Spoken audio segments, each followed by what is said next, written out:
Welcome to the Roswell Business Podcast. Today we hear from Barbara Gomez, a little bit about her life, her business experiences, and wise words to live by. Enjoy.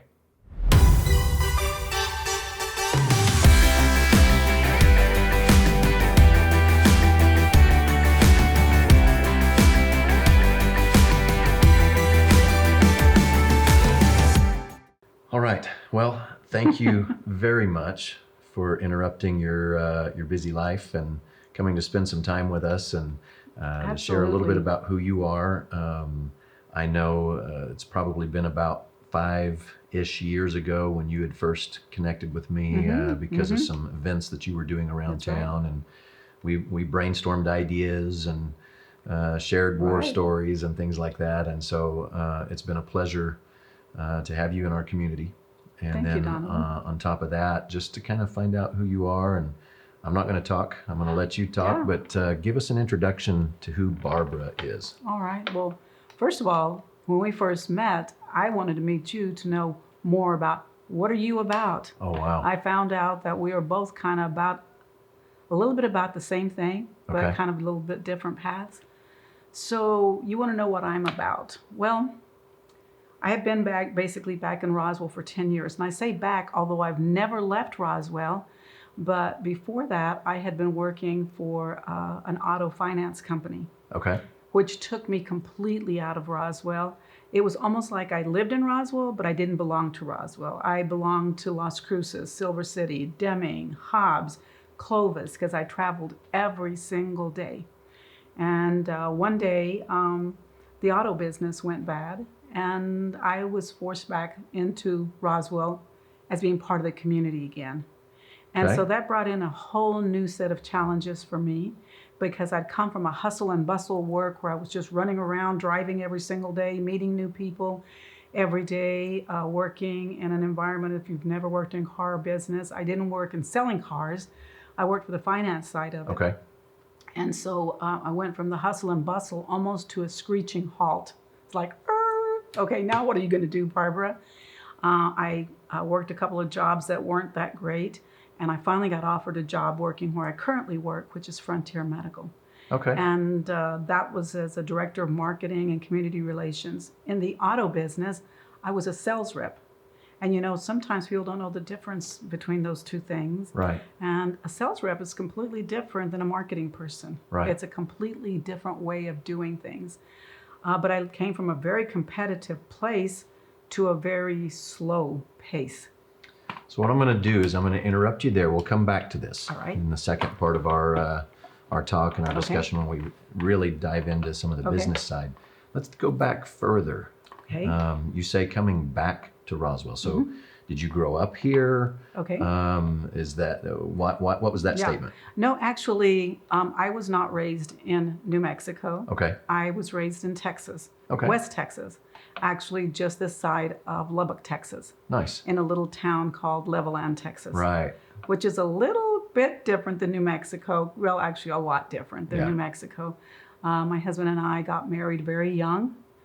He was my high school sweetheart. Oh, how cool is that? And we've been married since I was 16. I'll let you guys figure those years. But we've been married a long time, and we're still married today.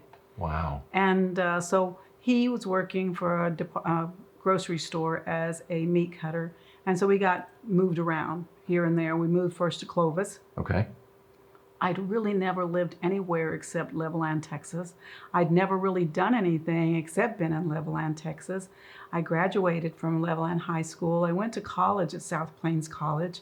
Wow. And my goal was to be a police officer, if you can believe that. I wanted to be goodness. I wanted to be in law enforcement.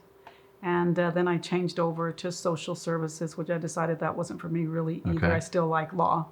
But there we went to Clovis, and then from Clovis we got moved to Roswell. And so my upbringing in Texas, you know, one thing that's really kind of different about Texas and New Mexico, and I know my Texan friends don't like to hear this, but there's so much culture in New Mexico. There's so much history. Yeah. I know there's history everywhere, but we live it here. I mean, we actually live it here. We have folklóricos, we have red chili, we have green chili. We're very New Mexico true here in New Mexico. Yeah. And for the longest time, all I could think about was leaving Roswell. It was like, oh man, I got to get out of this town. Yeah. I got to go somewhere else. This isn't me. We ended up moving here, having 3 sons here. They Okay. went to school here. Oh, wow. And so we stayed and actually have become, so now we've been here well over 40 years Wow. in New Mexico, That's in incredible. Roswell. In Roswell. And for those of you that are new to Roswell saying, man, I'm just coming through, I'm not staying. That's not true. You will get roots all the way down to China here in Roswell, New Mexico, and in Yeah. New Mexico in general, because it's not the land of enchantment for nothing. It is truly an incredible place to live. I mean, Right. we have white sands, we have snow, we have wind, we have deserts, we have Right. mountains, we have lava, we have all kinds of incredible things in New Mexico. So this is where we ended up, and now our children are grown, Okay. doing their own thing. My husband went back Do you to. have grandbabies I and do. little ones I there do. too? With the, Okay. Well, they're not little anymore, but Okay. I have 6 grandchildren actually. Wow. I have. Let's see. How can I say this? We have 3 that are ours. Okay. They're all ours, but we have Yeah. 3 that are ours and 3 that were extra blessings and bonuses to our family. Oh, wow. How So- neat is that? So I have 4 grandsons, and Okay. I'd say it's 1, 2, 3. Well, I have to count them. 1, 2, 3, 4. I have 4 grandsons and 2 granddaughters. So you muster up a lot of love at Yeah, times, huh? yeah, at times. They're all grown up now, and one of them, we lost her a few years back, Oh, wow. and it was very tragic. But we lost her, so now we only have 1 granddaughter and 4 Okay. grandsons. Okay. So here in Roswell, I only have 1 son here in Roswell who is a nurse. I have a son who is in Albuquerque, who is a surgical tech Okay. at Loveless, and also a DJ. Oh, wow. And then I have a son who is currently here with me because of the coronavirus, but because he wanted to get out of where he was at. He lives in Chicago, and Okay. he's an up-and-coming comedian in Chicago. What a crazy cool profession. Yeah, so my sons are all very artistic, Okay. extremely artistic in music Yeah. or in art. My youngest son plays the guitar and sings, and he's a nurse. Of course, they got none of that from either me or my husband. We can't hold a tune I was in a gonna bucket. say, is that- We can't hold a tune in a bucket, so it's not from us. Okay, so you were talking about your children being artistic and Yes. you guys not so much. Was that I mean, something you prayed about and was like, Lord, No. See, I tell my youngest son that it's because of me that he's musically inclined. My youngest one. Okay.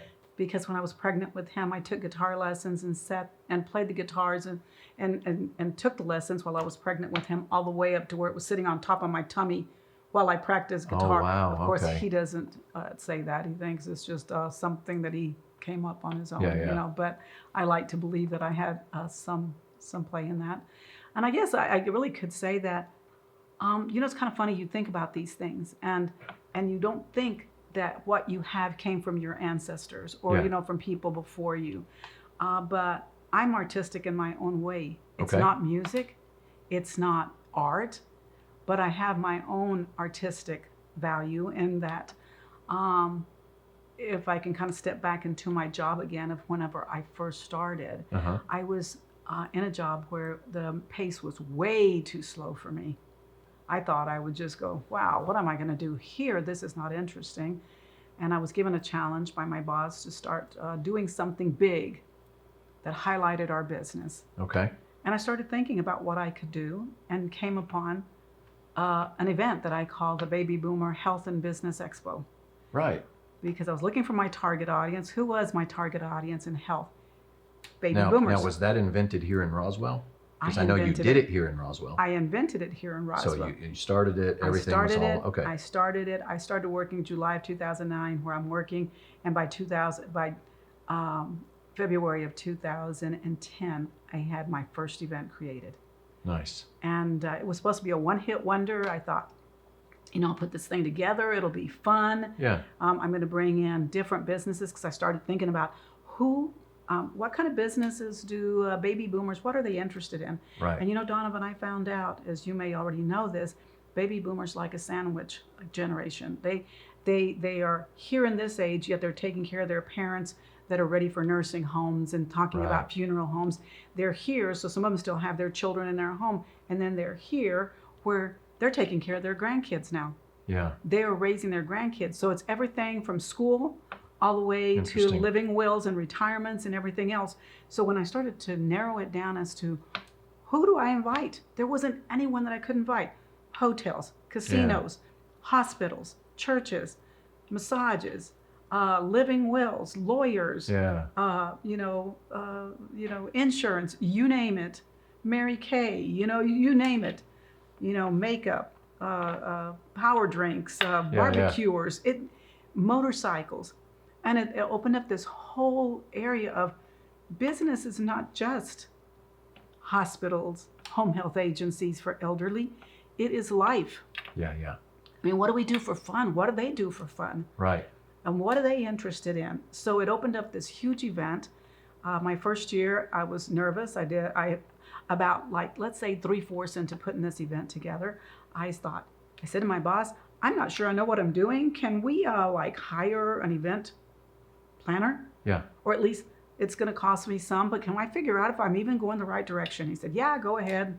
We might need to figure that out. So I looked and looked and looked, and guess what? There were no event planners. There was wedding planners. There was this and that, but mainly there was no event planners. Yeah. So no one focused on this type of deal. No. Interesting. So I was like, okay, well, let's just do this and see what happens. Yeah. The first year was not bad. Wasn't bad at all. I thought, yay, one hit wonder. I'm all done with this. After it was over, everyone was coming up to me saying, what time are we doing this next year? I will be here next year. Well, we had a business showcase in Roswell put on by the chamber, and I was like, oh, great. Now I'm competing with the chamber. Now the second year comes around, and I do it again. I literally sat back, and the thing got a life of its own. I worried, first of all, is anybody going to come? Then I worried, oh my goodness, what am I going to do with all these people? Because we had people coming and coming and coming. Yeah. I gave away cars. I gave away motorcycles. Every year I gave a portion of everything I made back to a not-for-profit that I selected for that year. Yeah. So I gave away thousands of dollars. So we've done it for 8 years. Wow. For 8 years that was happening. The 9th year was the convention center was being worked on. So we went to Artesia. Okay. If I do it again this next year, it'll actually be the 10th baby boomer I've done, but only the 9th one in Roswell. Wow, how cool is that? And it turned out incredible because it was such an entertaining and fun event because I didn't want the usual, expo, everybody sitting there getting a pen. And so I felt like in business that you have an obligation to promote yourself. Okay. And me as an organizer or an event planner, it was my obligation to make it good for you and make it good for the community. So how can I marry the two? And so what I did is I said, okay, you have a booth, you need to dress up. You need to dress up your booth. You need to make it interactive. If no one stops at your booth, it's your fault, not mine. I'm bringing the people. Yeah. You make it interesting for them. It was a blowout, Donovan. Everyone was thinking, how can I dress up like? So I had Marilyn Monroe's. I had, Vinnie Barbarino or whatever his name is from Greece. Yeah. I had, beauty school dropouts. I had Fred Flintstone. I mean, you name it. Yeah. I had it. Everybody dressed up in their poodle skirts, everybody having a great time. I had music and dancing, entertainment, and education. Nice. Because education is extremely important to me. I really believe that people don't know a lot of times what's going on in our community or how they can do something. And that was kind of the focus to some degree, the educational part of it. So people could, for free, go and talk to a doctor about their feet, about their heart. They could go and talk to a chiropractor. They could go and talk to the pit master about how to barbecue. Yeah. People could go into any workout place they wanted to and hear something interesting. And at the end of the day, we'd give away a car. And you had to be present to win, so the place would blow up with thousands of people. Nice. But in the end, it ended up being that those proceeds, like I said, from the car sales ticket went to a not-for-profit. Everything from the assurance home. So you said you built this out of a idea from work and things like that. How did that impact the business and things like that, because it started there, Yes. but obviously it grew Yes. far beyond what you thought it would. Well, it actually impacted Frontier very well, because there isn't one thing that I have done through Frontier Medical that I did not bring Frontier Medical with me. Yeah. So there wasn't anything that I did. So it was always sponsored by Frontier Medical. Sure. But it of course became my event. And a few years into it, I started my own business. Okay. It was called Plan It Productions, PLAN-IT Productions. And this grew out of the fact that people were asking me, can you put on my event? Can you do this for me? Can you do that for me? Yeah, And you're the void of event planners, and here you stepped in. yes, I stepped up, and Okay. luckily I have like the coolest boss ever, who's very flexible. I went to work part-time so I could work on my own business. And as long as I somehow included Frontier, he was okay with it. Wow. So I created a training session for doctors so that they could get CEUs and credits for medical credits. It's a Southern New Mexico medical conference Okay. where doctors came from all over the surrounding areas and came to Roswell, and I created that. I actually created 2 of those. Wow. I created a wound conference for nurses where they got CMEs and CEUs for that. And they came here from all over and came to Roswell to get training.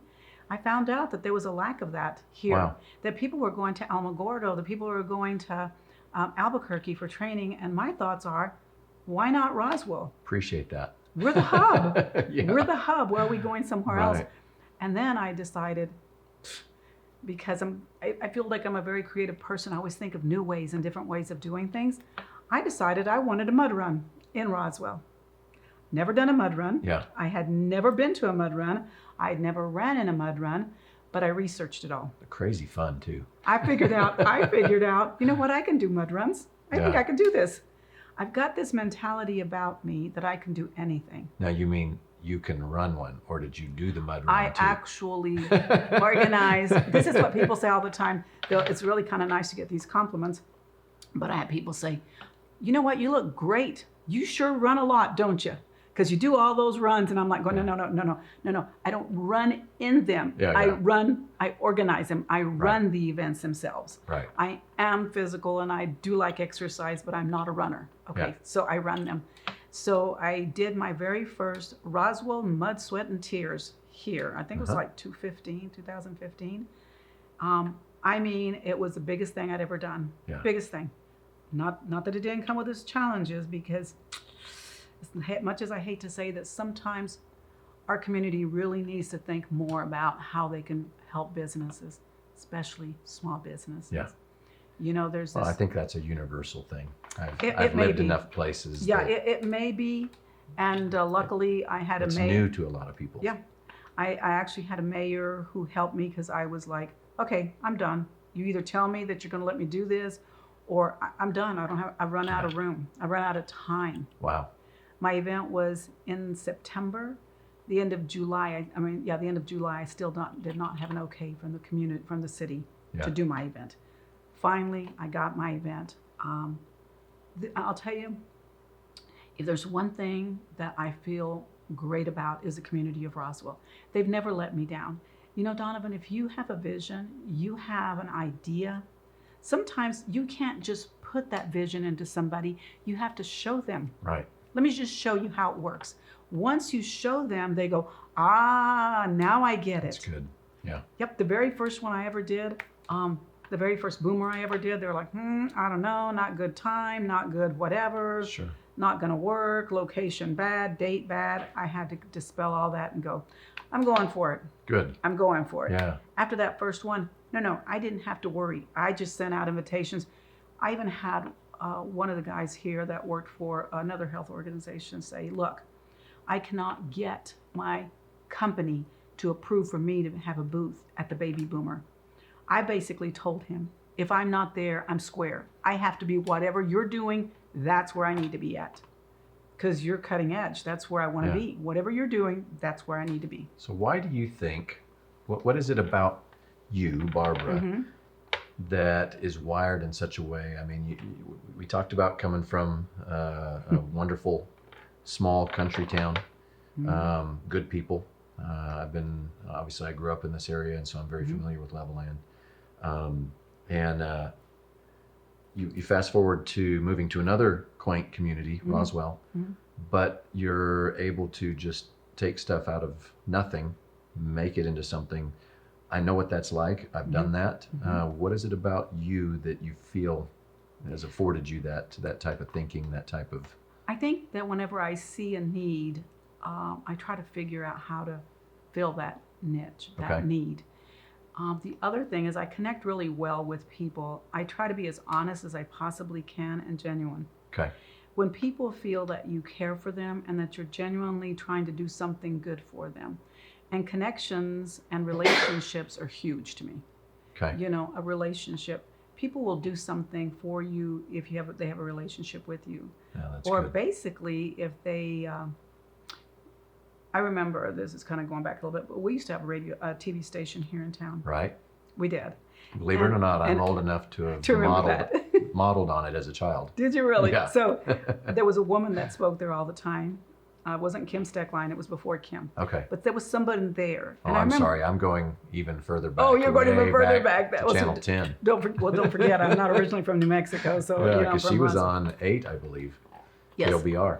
And so I remember seeing her one time at the grocery store, and I saw her, and I felt like I knew her, and so I saw her, and I was like, hi, and she kind of looked at me like, I don't know who you are.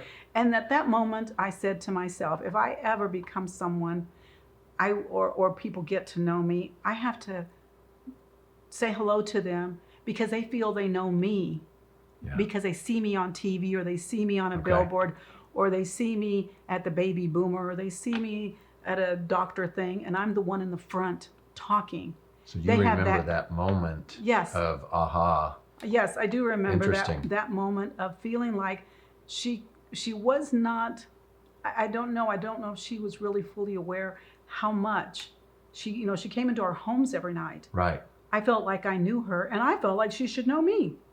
Yeah. And if not, at least feel like, she appreciated me at that moment. So it's really kind of funny because just before I came here today, I went into my car. I was coming back out. A gentleman was on his bike because I work on Main Street. He was on his bike, and he stopped his bike, and he says to me, "You're Barbara." Interesting. And I said, "I am." He said, "I saw you up there on that billboard thing." And I said, "Well, thank you." Yeah. But the thing about it is you have to be kind. You have to be cordial. Right. You have to know that as a public figure, a public person, you put yourself out there. People connect with you, whether you connect with them or not. Right. But they feel like you know them and they know you. Right. Even if you've never met. Have you ever followed up with Kim? She's such a sweetheart. Kim and I have been friends forever. Have you told her the story? Yeah, actually, yes. Well, this was I know before. She'd appreciate that it. was That's before. really neat. Actually, this was before Kim. Okay. This woman was before Kim. Okay. And actually, Kim and I became friends later on, and she and I built some things together, which that's cool. Another one of my passions. I love her. But that's she still sends me emails Facebook posts and lets me know how proud she is of what I'm doing. Nice. And she's a really wonderful person. I miss her here in Roswell because she was so vivacious. How cool that you can point to a specific time of this is how it might help and shape. Mm-hmm. Okay, we'll transition just a little bit. I know we've touched a little bit because, for you, and this happens with all of us that are business owners, business, personal, all this usually interlaces so strongly because we don't go to work, we work all the time. That's right. That's right. We get the privilege of doing hours that are similar to other people only because they need us to, not because we're not working. So I get that. But talk a little bit about, you ended up in vehicle finance and then in medical and all that. You've touched a lot of different places. Why those things? And then what are you doing now? What's your passions? Well, so if that makes sense, let's take a journey. Well, in life, I think that we fall into places. We don't always. Some people do have a path set out for them and say, okay, this is where I'm going. I'm going to be a lawyer. I'm going to be a doctor. I'm going to be a nurse. Sure. For me, I fell into jobs. Interesting. It was not something that I would never have thought I'm going to be working at this place at some point, or I'm going to be where I'm at today. I would have never have thought that at all. Wow. I wanted to be a dancer. That's what Really? my thought was. Yeah. Wow. I wanted to be a dancer. And what kind of dancer? I actually wanted to be a ballerina first. Oh, wow. And then I changed over to, I wanted to be a solid gold dancer, the ones that were on TV. I thought that's what I want to be. You still go out dancing today? I would if we had somewhere to go dancing.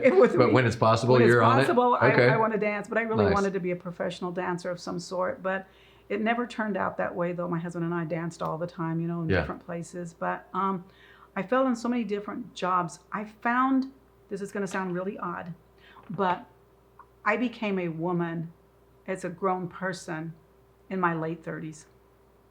Interesting. Because I'd been married so young. Yeah. I had a husband that knew a bunch of stuff. I didn't. Okay. He knew a lot, so I kind of leaned a lot on him. Yeah. In my late 30s, I'm trying to think. Yeah, my sons were getting too grown up for me to afford to continue teaching at a Christian school. Okay. Because that's what I did in my You were younger a years. teacher too. Look at I that. was. Oh my goodness! If I told you everything I've been, teacher, a lot of different things, but I became a teacher at Gateway Christian School and taught kindergarten there. Okay. And we went to school. My kids all went to school there, and then it came to a point where I couldn't afford them. They didn't want Walmart clothes now. They wanted Nike and they wanted something else. So I found a part-time job being a data encoder. One day, I didn't even know what data encoding was. I went to a temp force. They said, "You're going to learn data encoding. Here you go." I learned how to data encode. The very next morning, they called me up and they said, "Barbara, they need help at Eastern New Mexico Medical Center." I said, "Doing what?" "Data encoding." "I don't know what that is." "That's what you did yesterday." "Okay, all right, I'll be there." Wow. I went to work there. I worked with a wonderful lady that said, "Look, I've got carpal tunnel. I can't do this, but I'm going to sit behind you, teach you everything I know." After 2 months, she said, "I'm quitting. Do you want this job? They'll give you this job because you know how to do my job now." Wow. So from there, I started working at the hospital and things went on and on. I became an assistant. I became a case manager, a discharge planner, social services. And I worked in the hospital for 7 years helping patients, helping them how to get home, translating from Spanish to, from English to Spanish. I did social services, dealt with abused and neglected children and adults, and worked with children, youth, and families. And it was just one of those things that they just kept giving me jobs. And I was like, "Okay, I'll take that. Do you want to do this?" "Sure, I'll do that."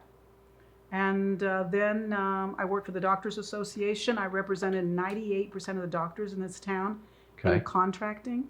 Yeah. Went on to just do more and ended up where I'm at today. So it's not necessarily, you learn things about yourself. Do you know that whenever I went to work for the car business, as I was driving 200 miles everywhere, I decided one day I was a truck driver in a skirt. I really wasn't a rep. I was a truck driver in a skirt. But as I was driving down the street one day, I went, "Wow, this is what I meant to do. I meant to sell. I meant to connect with people. That's what I meant to do. This is easy. Yeah. It's not hard. It's easy." Yeah. You know what the hard part is, Donovan, is sharing your vision. Because if you share your vision with people, if they don't get it, they go, "That won't work. That day's gone. That's never going to work, blah, blah, blah." And you walk out of there going, "Whoa, whoa, whoa, what happened to my vision?" And you have to walk out and start pulling it all back together, putting it back in your heart and going, "I get it. I'll just have to show you. Don't worry. You don't have to try to learn it. I'm going to show you how it's done." That's good. And for me, I found out another thing that I felt was really interesting. I'm pretty intelligent. I can do a lot of things. I can learn fast. Okay. I'm not afraid, and I've got this mentality of, why not me? Why not me? Everybody's like, "Whoa, what are you going to do that for?" Well, why not? Why can't I do it? I'm kind of fearless in that way. I don't mind trying it and seeing if I fall. And I'm finding most of the time I don't fall. And if I do, I had a pastor once say, "If you're going to fall going forward, not backwards." Right. So that's what I try to do, is fall forward instead. That's really cool. I love that perspective, because I feel like, you and I were talking about this before we got on, a lot of people don't do for fear or worry or whatever. And I'm hearing you say, well, just do it. And if you fall, just keep doing. Love that. I mean, that's really scary. It really is scary to take a step out. You know, it really is scary. I mean, you can imagine the very first time I did a boomer, that I was like, oh my God, I was just like, please let people come. Please let there be somebody here. I'm going to have, because at the very first one, I think I had maybe 50 booths out there. Yeah. And I was like going, please don't let it be a flop. Please do not let it be a flop. It was okay. It wasn't great. It wasn't wonderful, but it was okay. The second year, it was incredible. By the third year, the Chamber of Commerce was saying to me, because I said, I'm going to give you guys a booth. I'm going to let you guys talk. Right. Welcome the people. Do what you want to do. And the director at the time got up there and said, well, we decided if we can't beat her, we might as well join you. Barbara, we're no longer doing the showcase. It's all baby boomer. You do the expos now. You do the baby boomer business expo. Yeah. We'll support you instead. And it was humbling. And at the same time, it was like, oh, wow. Crap, I guess I get to do this now. Yeah, no pressure, right? No pressure. But, you know, like I said, honestly, I just have so much trust in the community. You know, when I did that mud run, the city of Roswell, the people, their boots on the ground, I'm talking about the parks and the recreation and the guys that set up things, the fire department, the police department. Yeah. I mean, I had help coming all the way from Artesia saying, hey, do you need porta potties? Do you need big old lights? What is it that you need? Wow. Because you see, if you put yourself out there and say, I want to do this, but I need that, people will usually step up and help you. That's cool. I mean, they really will. And so that's why I just feel like it doesn't matter what I do. If I do it well and I do it for the right reasons. And I have another really fun thing that I put together at the same time. I got to tell you, this is how I really, either I'm not really smart or I just am fearless, or I don't know what the word is. But so the very first year, 2010, first year ever to do the baby boomer, I was asked for the Saturday before the baby boomer if I would do something for the symphony orchestra. Okay. You know, do a reception or something. Yeah. Yeah. So I came up with the chocolate and champagne affair. Okay. I put together a huge affair for them because it was good for Frontier. It was good for my business. So I put that on. So that was the Saturday before. Prior to that, I created a guide for the community of Roswell. Okay. Which is here as of today. How cool is that? It's a guide. It's called the Roswell Community and Health Resource Guide. Yeah. I mean, have you ever tried to, like, if you were looking right now and you said, where can I get a birth certificate? I think it's from the health office. Where do I get immunizations? I'm not sure. Where do I get this? Where do I get that? You have to dig. Where do you have to dig? So I came up with a little book that's a little bitty half-page size book, full color, paid for by advertisements that I convinced a lot of people in this community the worth of that book, that they continue to this day. Everything from Eastern New Mexico to Loveless, Artesia General, you name it. Everybody supports it, not just health, non-health people as well. Yeah. Support it. So every 2 years I update this guide and it becomes a resource that's used by doctors, the mayor's office, the children, youth, and families, realtors use it, the chamber uses it. I make over 6,000 copies of this every 2 years. Wow. And so I roll that out the same time I rolled out the first baby boomer. The very first baby boomer, I rolled out the resource guide. Nice. See, because when you have no concept of you can't do that, it's not possible. Right. I have this sign on my computer that says, those who say it can't be done should get out of the way of the people doing it. Yeah. And that's the way I look at it. That's if really you don't know, you know what I'm saying? Yeah. I remember when I was a teacher, when I was a kindergarten teacher, I decided one day, because I'm telling you, I had little bitty kindergartners. Hello, David Brown. He was one of my students, David, the dentist. Hello, Mindy Atkinson. She was one of my students. I had a lot of these little great kids in my class, and even smaller back then. They were even smaller back then. But I remember saying to the teachers, well, we're going to make cookies. I'm bringing dough. We're going to make cookies. We put on a bunch of backwards shirts and laid it all out. And the other teachers are scratching their heads going, you can't do that. Yeah. You can't do that. It's going to be a mess.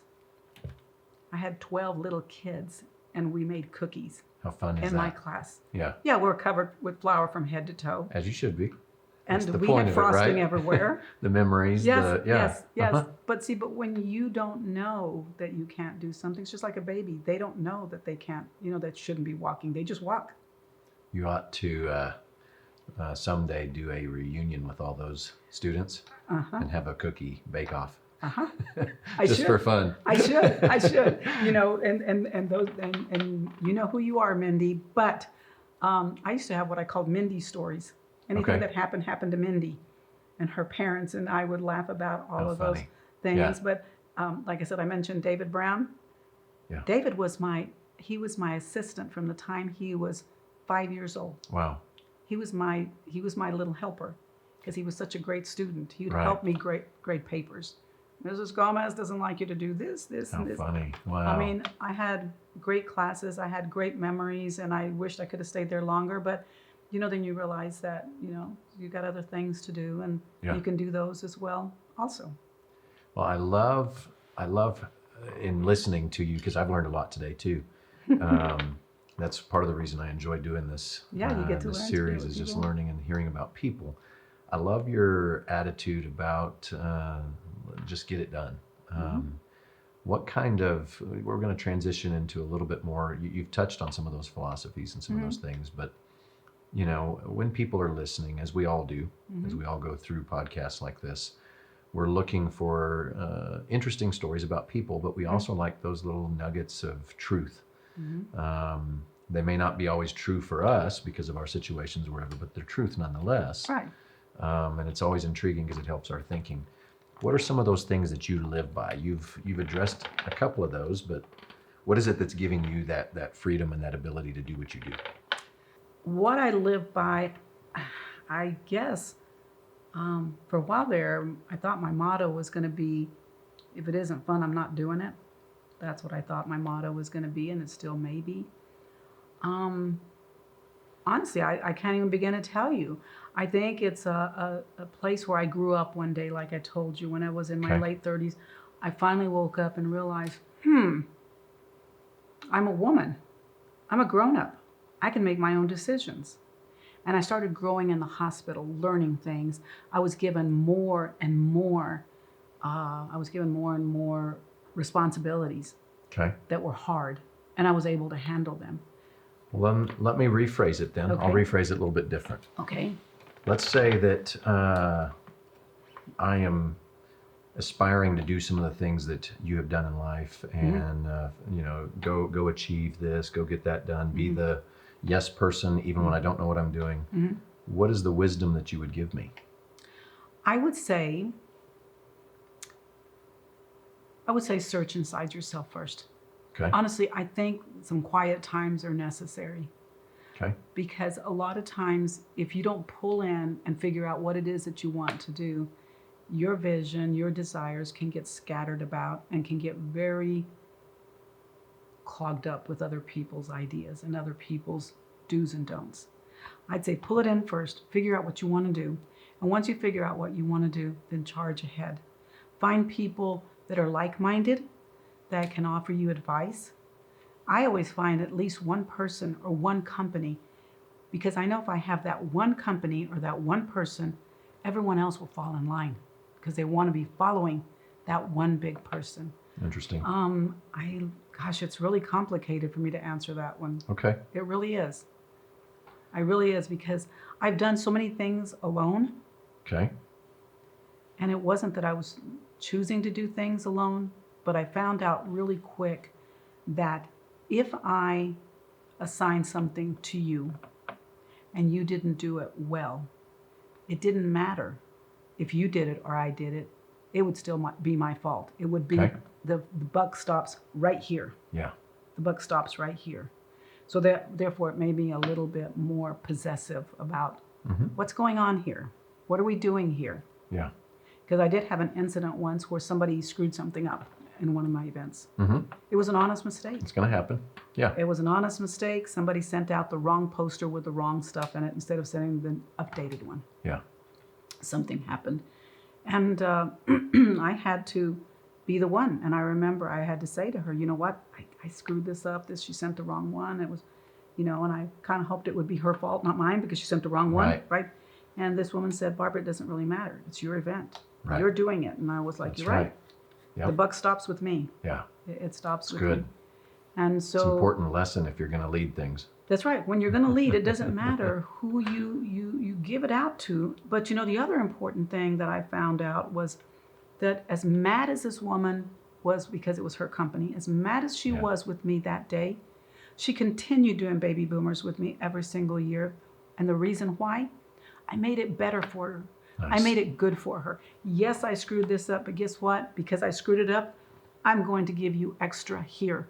I'm going to give you a better spot than I had given you before. Nice. You're going to be front and center, not on the second row, but the first. Used it as an opportunity. Yeah, nice. to make a friend, to make things better. I'd rather make friends. You know what I'm saying? I'd just rather have people be my friends.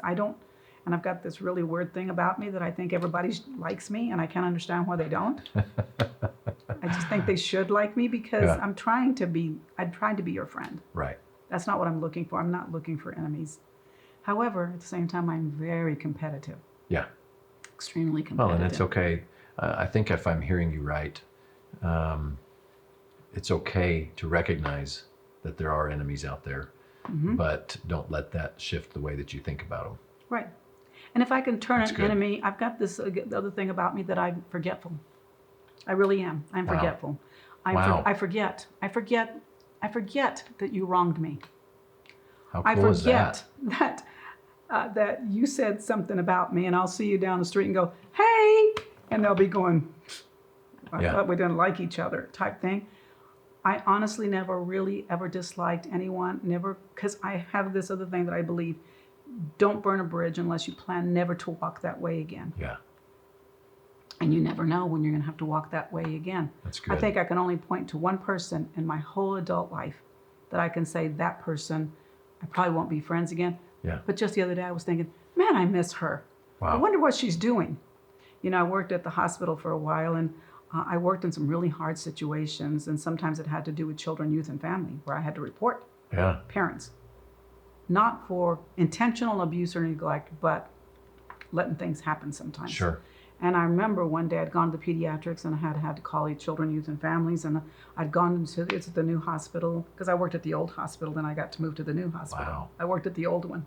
At St. Mary's? At St. Mary's. That's actually where I got my first taste of being in front of people and leading, because I worked with this guy, and he was a social worker, and he brought in people and did tours at the hospital, the old hospital, where the grotto and the nuns quarters and the nuns quarters and everything else. Started some of my teen internships when I through churches, because I'd have to go there and do visits and things. So yes, I know it very well. And the chapel and everything. So one day, Ron, he did this really bad thing to me, but he said, "Hey, Barbara," because he'd take me everywhere, and I'd say, well, I'm not a social worker. He said, that's fine, you're social, you can go with me. So he'd take me all kinds of places to meet people, and he kind of, basically interned me on how to be a social person and be out there, because I've never done that before.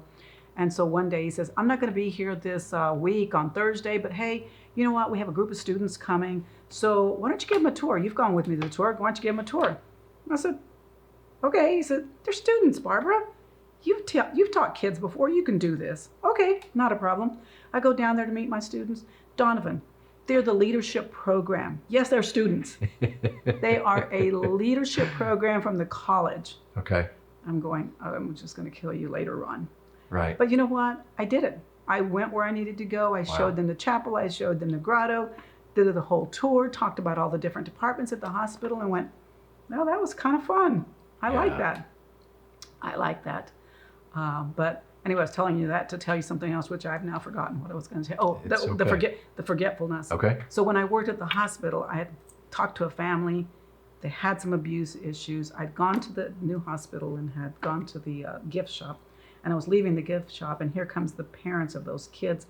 I totally forgot that we just had that conversation 2 or 3 hours ago. I went past them and went, "Good morning, how you guys doing?" And they looked at me like, "You an idiot." And then I went, my goodness, that's what those people were. But it's not an intentional thing. It's just one of those things that my mind starts moving so fast and moving on to the next thing. Yeah. And I see people and I feel like they're all my friends. that they're just friends. It's a cool gift to have, because I think a lot of us hold up on certain things because we've carried things improperly, and there are some people in life that you need to avoid. That's without a doubt, no matter what you do. That's right. You can never please them, and I understand that, but I think avoidance is a good thing to do, though. if I'm hearing what you're saying, though, a lot of times it can be redeemed if you can just get over it. So I appreciate your perspectives there. We're reaching towards the end of our time. Okay. So before we totally wrap up, when you had heard about the podcast and inviting and stuff, is there things that we didn't cover that you were like, ooh, I'd love to share this, or I'd love to tell that, or something like that? We got a couple of minutes here. Well, I guess I'd like to cover more about getting yourself out there. Okay. I think that a lot of times we get set in our ways, and as you can see, I'm not a spring chicken, but I'm not anywhere ready to stop doing things. Yeah. And I think sometimes we settle. We don't look for something bigger and better or different to do. My husband has bucket lists, and he says I don't have a bucket list, but I actually, in my own internal self, I do have more that I want to achieve. There's more things I want to do. And as you know, that's one of the things I'm doing right now, trying to run for an office. Yeah. Something I've always thought that I would do, but I thought it would be different than what I'm running for right now. But still the same. It's still a challenge. It's stretching yourself. It's learning. It's one of those things you go, it's not as easy as it looked from the outside. It's always interesting to me how after you are already done doing all the hard work, you're finally putting this thing together, when people come up to you and say, you know what you could do to make this better? And you go, yeah. Would you like to start with me 6 months ago when I started this? Yeah. You have no idea how much groundwork it takes to get here. It's always great to find things to do better once it's done, but try doing it from the ground up. Right. Try conceptual to making it come to pass. So you would be saying you encourage people to go after those things? I do. I encourage people. I encourage people to take a step even when you're afraid. I encourage people to learn. If you say, I don't know how to do this, ask. I have no problem asking. I have no problem picking up the phone and calling, the state, calling the Capitol, calling the president, calling, not the president of the United States, but a president of a company. Yeah. I have this thing on internet that I don't know how to, this thing on Facebook I don't know how to do. You and I talked about it. Yeah. I watched a podcast on YouTube, or watched YouTube video on it. This man told me how to do it, and I was like, I don't understand. He gave his phone number. I picked up the phone and said, look, guy, I just watched you. Nice. How do I do this? He's supposed to meet with me sometime today to show me how to do this. Wow. I don't think that, people get nervous and afraid and, oh my goodness, I can't do that. Why? It's good. Just talk. What's the worst that can happen? No. Right. It's not the first time I'm sure I've heard it or you've heard it, so why not just... Anybody that's doing but they might knows say what that's yes. like. But they might say yes. Yeah, and what might that do for you, right? And that yes might open up doors. Just like when I went to work for the car business, the first time they asked me to go work there, the guy that called me said, Barbara, you have to apply for this job. You cannot miss this job. I had just started another job, been there 3 months when he called me and asked me if I wanted to apply for this job. And his name was Luis, and he said, you've got to do this. And I said, first of all, Luis, I have no idea what you do. I know you make a lot of money, but I have no idea what you do. Yeah. And he said, well, you would be working in the finance department for, auto finance business. Yeah. I said, I know nothing about cars. I know nothing about finance. But when I finally got to talk to his boss and we talked about that, he said, Barbara, you know sales. We can teach you anything else you need to know. You're a leader. You know how to do this stuff. We trust you. We'll teach you the other stuff. Yeah, and they did. So like you're saying, just go after it and go do it and figure it out, right? As you go. Well, we need to wrap up. Okay. So if people wanted to connect with you, because a lot of times when you listen to shows like this, you want to follow up with people and connect. And in fact, after what you just said, they might want to reach out and ask you questions. Yeah. How would they do that? What's the? Well, you can always call me. Call me on my cell phone, or you can just email me. I'm at bgomeznm@gmail.com. Okay. You can find me on Facebook. Okay. Under Barbara Gomez, or Barbara Gomez for County Clerk. Okay. You can always call me on my cell phone. I really don't mind. It's 575-626-8033. Text me, which is always good. Let me know who you are. If you want to help me with something, or if you want to say, I've always wanted to learn that. Because you know what, Donovan, when I started doing events and doing these trainings for doctors, it would be so great if I could have hooked up with somebody. That's one of the biggest reasons I reached out to you in the first place. I was like, what do you do? Yeah. You're not the first one that I've sat in a coffee shop with saying, what is it that you do? Right. How do you do that? Yeah. Where did you get where you wanted to be? Because then that way you can learn yourself, what do you need to do to get there? Right. And so I'm happy to visit with people. Wonderful. Because like I said, I'm big on learning. I think that there's a Bible scripture that says that my people perish for lack of knowledge. Yeah. Well, I don't have tons of knowledge, but whatever I have, I'm happy to share it with you. Really awesome. Yeah. Thank you again. Thank you for having me. For taking a little bit of time out of your life and sharing it with us and our listeners and viewers. And thank you. Really appreciate it. Thank you, Donovan. All right. If you like today's program, subscribe to the format you are on, whether it be YouTube or a podcast channel. If you'd like to connect with me, go to donovanfulkerson.com. It has details about myself, our companies, and how to connect. If you're following our social media, my personal pages, well, it's just that. It has a lot of personal things, including spiritual content and details that I find interesting to me. Our social accounts for our businesses, obviously, is that. There will be products and day-to-day activities and things that relate to those specific companies. Thank you for connecting. Please share and get the word out. We'll see you next time.